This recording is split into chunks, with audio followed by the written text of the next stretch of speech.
नमस्कार वसई विरारकर नागरिकांनो, 15 जानेवारी 2026 रोजी महापालिकेची निवडणूक होत आहे। यावेळी मतदान प्रक्रिया थोडी वेगळी असणार आहे। जाणून घेऊयात मतदान कसे करायचे।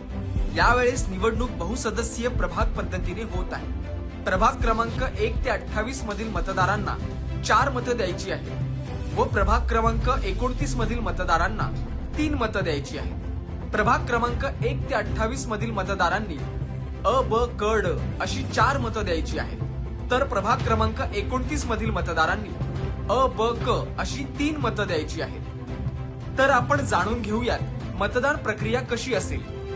प्रभागातील अ, ब, क, ड अशा प्रत्येक जागेसाठी मतदान यंत्रावर मतपत्रिकांचा रंग वेगवेगळा असेल।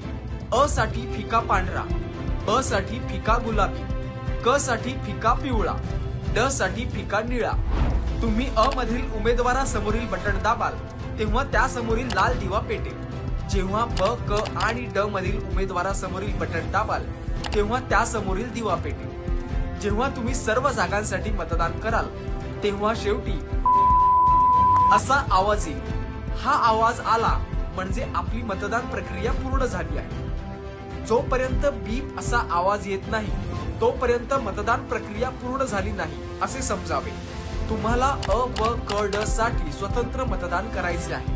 कोणत्याही एका जागेसाठी तुम्ही 4 मतदान करू शकणार नाही। लक्षात ठेवा, एका जागेसाठी एकच मत। जर तुम्हाला कोणताही उमेदवार पसंत नसेल तर प्रत्येक जागेसाठी नोटा हा पर्यायही उपलब्ध आहे। नोटा म्हणजेच नन ऑफ द अबाव। आधी आपण 1 मत देत होतो, आता 4 किंवा 3 मतं द्यायची आहेत।